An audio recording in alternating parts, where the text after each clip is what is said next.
A generosidade de Deus, em nome do Pai, do Filho e do Espírito Santo. Amém. Domingo, dia do Senhor.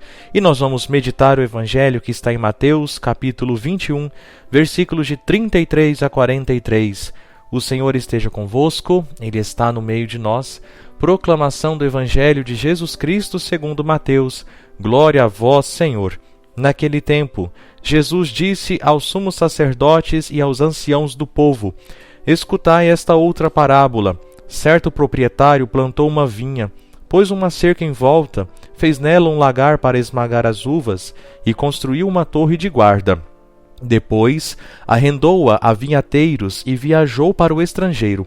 Quando chegou o tempo da colheita, o proprietário mandou seus empregados aos vinhateiros para receber seus frutos. Os vinhateiros, porém, agarraram os empregados, espancaram a um, mataram a outro, e ao terceiro a apedrejaram. O proprietário mandou de novo outros empregados, em maior número do que os primeiros, mas eles os trataram da mesma forma. Finalmente o proprietário enviou-lhes o seu filho, pensando: ao meu filho eles vão respeitar. Os vinhateiros, porém, ao verem o filho, disseram entre si: este é o herdeiro, vinde, vamos matá-lo e tomar posse de sua herança. Então agarraram o filho, jogaram-no para fora da vinha e o mataram. Pois bem, quando o dono da vinha voltar, o que fará com esses vinhateiros? Os sumos sacerdotes e anciãos do povo responderam: com certeza mandará matar de modo violento esses perversos, e arrendará a vinha a outros vinhateiros, que lhe entregarão os frutos no tempo certo. Então Jesus lhes disse: vós nunca lestes nas Escrituras: a pedra que os construtores rejeitaram tornou-se a pedra angular? Isso foi feito pelo Senhor e é maravilhoso aos seus olhos? Por isso eu vos digo: o reino de Deus vos será tirado e será entregue a um povo que produzirá frutos. Palavra da salvação, glória a vós, Senhor.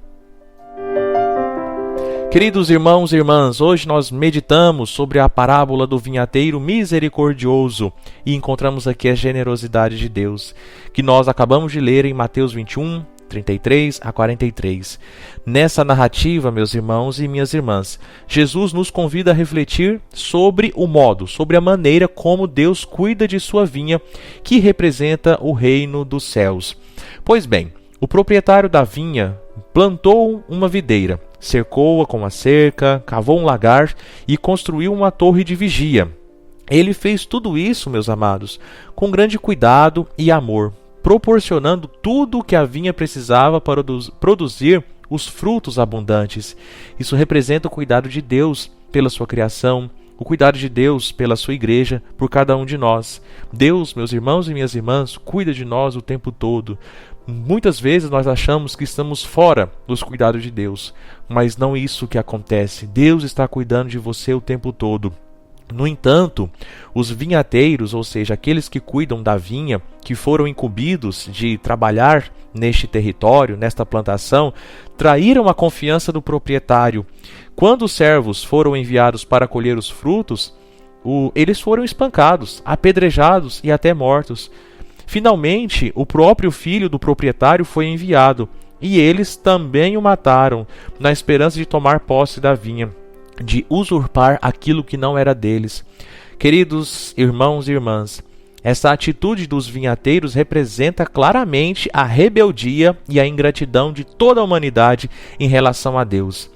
Muitas vezes, nós negligenciamos os dons que Deus nos deu e recusamos a obedecer os mandamentos. Veja, você tem um dom, eu tenho um dom, e muitas vezes nós nos recusamos em colocar esses dons em prática. Nós recusamos também obedecer os mandamentos. Você aqui se lembra dos 10 mandamentos? Escreva nos comentários se você se lembra, sim ou não. E passe a decorar se você não sabe. Coloque no seu coração os mandamentos. O Senhor nos dá tudo o que precisamos para crescer espiritualmente e produzir frutos de amor. Os frutos de justiça, ou seja, justiça é cumprir a vontade de Deus. Justiça na Bíblia é pôr a vontade de Deus em prática. Mas, infelizmente, frequentemente falhamos em corresponder a esta graça. No entanto, meus irmãos, a parábola também nos mostra, por outro lado, a misericórdia infinita de Deus.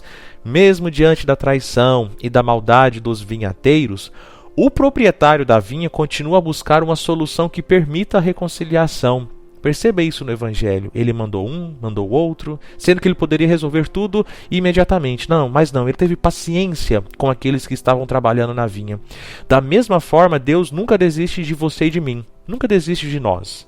Mesmo quando falhamos, Ele nos oferece a oportunidade de nos arrependermos, de voltarmos para Ele. Quantas vezes nós rejeitamos essa oportunidade, achando que nós somos autossuficientes e não precisamos seguir aquilo que o Senhor nos pede. Quando Jesus se refere a si mesmo como a pedra angular, ele nos lembra que Ele é a base sólida sobre a qual devemos construir nossas vidas. Ele é a pedra rejeitada que se tornou a pedra principal. Devemos aceitá-lo como nosso alicerce, como nosso fundamento, a segurança da nossa vida. Devemos aceitá-lo como alicerce, seguindo os seus ensinamentos e vivendo de acordo com o seu exemplo. Aqui está o ponto principal: viver de acordo com o exemplo de Jesus. Portanto, queridos irmãos e irmãs, neste domingo, que esta parábola nos inspire a reconhecer a generosidade de Deus. Deus é generoso o tempo todo conosco. Deus é generoso o tempo todo em nossas vidas. E nos ensine também a corresponder a essa generosidade com amor, fidelidade e obediência. Que todos nós possamos ser vinhateiros fiéis, ou seja, trabalhadores fiéis da vinha do Senhor. Nós somos responsáveis por aquilo que o Senhor plantou. Nós precisamos corresponder com esse chamado, produzindo, meus irmãos, frutos dignos do reino dos céus. E nunca nos esqueçamos da misericórdia e do perdão de Deus, que estão sempre ao nosso alcance. O que nós precisamos fazer é buscar este perdão na confissão, buscar esta misericórdia. Está sempre à disposição, mas nós precisamos querer ir atrás.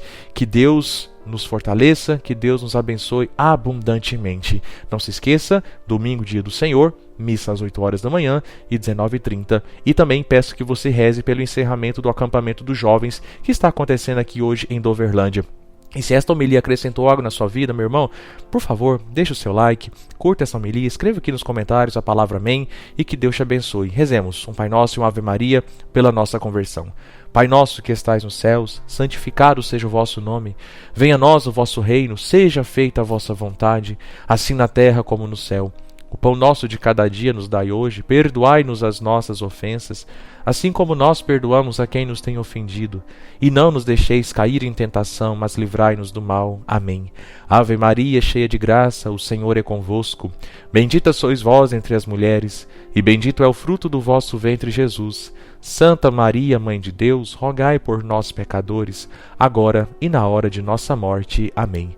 Que Deus te abençoe. Em nome do Pai, e do Filho, e do Espírito Santo. Amém.